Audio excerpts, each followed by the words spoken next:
여명 서울시 의원, 국민의힘 선대위 사퇴를 선언한 분이죠. 그 입장 직접 들어보겠습니다. 여명 의원님, 안녕하세요. 네, 안녕하세요. 네, 저랑 인터뷰 하신 게 12월 초였죠. 당시에 선대위 네, 합류하셨을 때 바로 인터뷰를 했었던 기억이 생생한데요. 네, 선대위 공동청년본부장직 사퇴를 선언하셨습니다. 네. 공식적으로 사퇴가 언제 이루어진 거죠? 12월 25일에 사퇴를 했습니다. 아, 예. 크리스마스 날이었는데요. 네, 사퇴를 하신 사유, 물론 저도 보도를 통해서 접하긴 했지만 네. 좀 설명을 해 주실까요? 이 2030 세대가요, 네. 정당 충성도가 약하고 사안별로 판단을 합니다. 네. 근데 그 청년들이 자신들이 겪고 있는 가장 큰 문제가 페미니즘이라고 했어요. 네. 그런데 페미니스트 서울시장을 표방하며 자기 정치를 열심히 해오신 분을 영입했습니다. 음. 그런데 또 이분이 이석기 석방운동까지 함께 동참했었다는 점에서 아하. 이 영입은 외연 확장이 아니라 기존의 국민의힘이 추구해 오던 모든 가치를 부정하는 인사 영입이다. 음. 근데 내부에서 이걸 철회시킬 기회는 선대위에서 제 목소리가 너무 작았고 네. 또 그렇다고 그런 분을 정권 교체라는 대의만으로 제가 옹호할 수는 없기에 아하. 그런 판단을 했습니다. 지금 말씀하신 대상자가 신지혜 부위원장 말씀하시는 거죠? 네, 그러면 신지혜 부위원장 그 합류가 네, 여명 위원님 사퇴하신 가장 중요하고 또 유일한 이유라고 봐도 됩니까? 네, 결정적인 이유라고 보시면 됩니다. 결정적인 이유요. 네, 네, 그런데 언론 보도에요. 여명 의원께서 네, 사퇴 의사를 밝힌 날 윤석열 후보가 직접 연락을 해서 신지혜 부위원장이 많이 변할 것이니까 잘해봅시다 이런 얘기를 했다고 하던데요. 이거 맞습니까? 예, 사실 그렇게 올리고 나서 네. 1시간 정도 후에 바로 전화를 주셔가지고 예. 사실 저도 놀랍고 감사했죠. 아하. 하지만 어쨌든 제가 이러한 행위를 한 것이 네.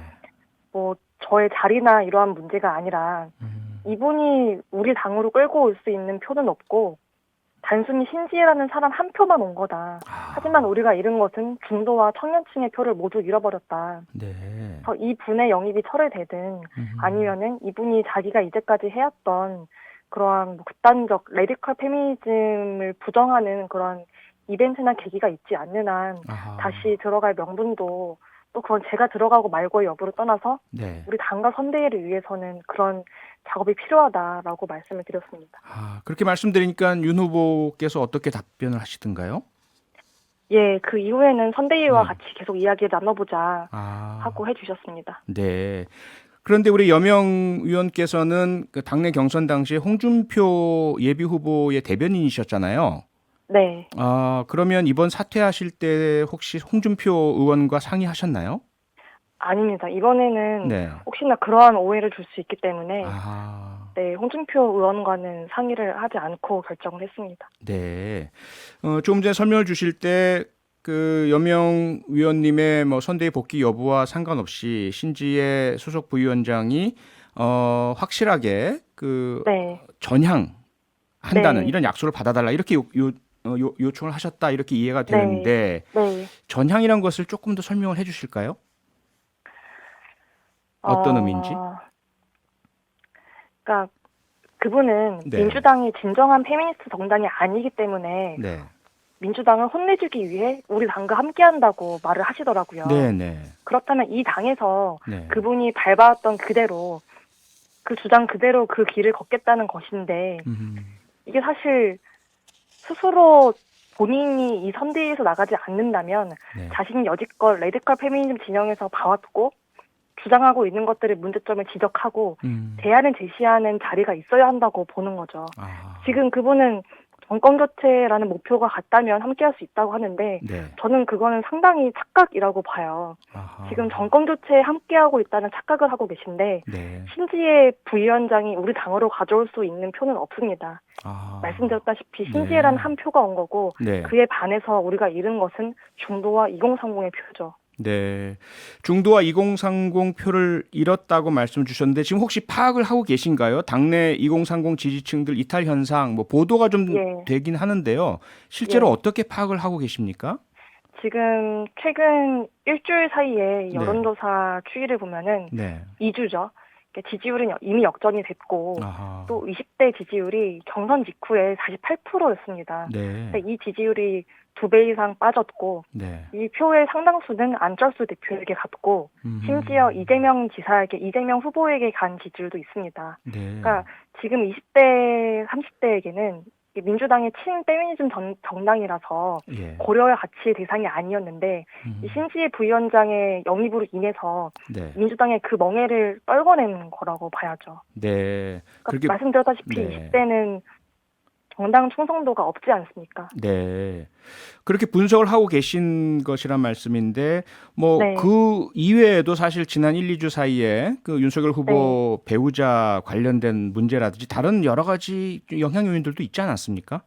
글쎄요. 제가 아무래도 지금 네. 청년들이 모일 수 있는 커뮤니티나 광장 이런 것이 없지 않습니까? 네. 학교도 이렇게 열렸다 안 열렸다 하고 그렇죠. 그래서 결국에는 이 2030이 주로 이용하는 커뮤니티나 대학생 익명 게시판으로 아하. 파악을 할 수밖에 없는데 네. 이 친구들은 이거예요.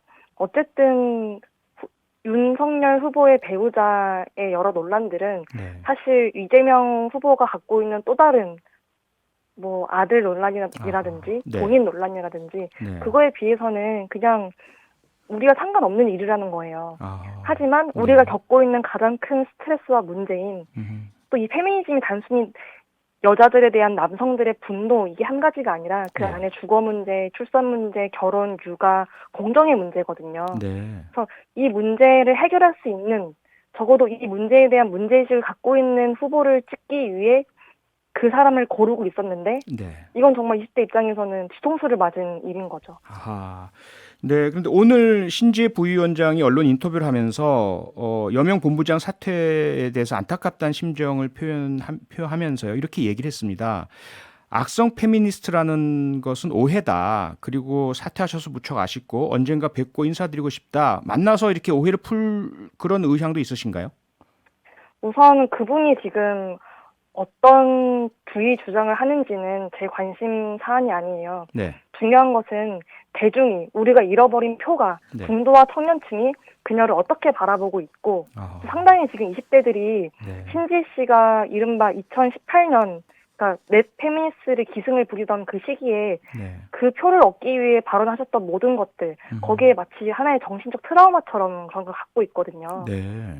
근데 그런 거에 대한 자기 부정이나 사과나 대안 없이 여기에 계속 나는 이제 건강한 페미니즘을 하겠다라고 애매모호한 말로 있기에는 네. 그것은 저는 우리 당에 맞지 않는 우리 당에 정말 심각한 해악을 끼치는 일이다라고 보고 있습니다. 네. 네, 오늘 말씀은 여기까지 듣겠습니다. 고맙습니다. 네, 알겠습니다. 감사합니다. 네, 지금까지 선대위 사퇴를 선언한 여명 서울시 의원이었습니다. 평일 저녁 6시 5분에 여러분을 찾아갑니다. MBC 라디오 표창원의 뉴스 하이킥.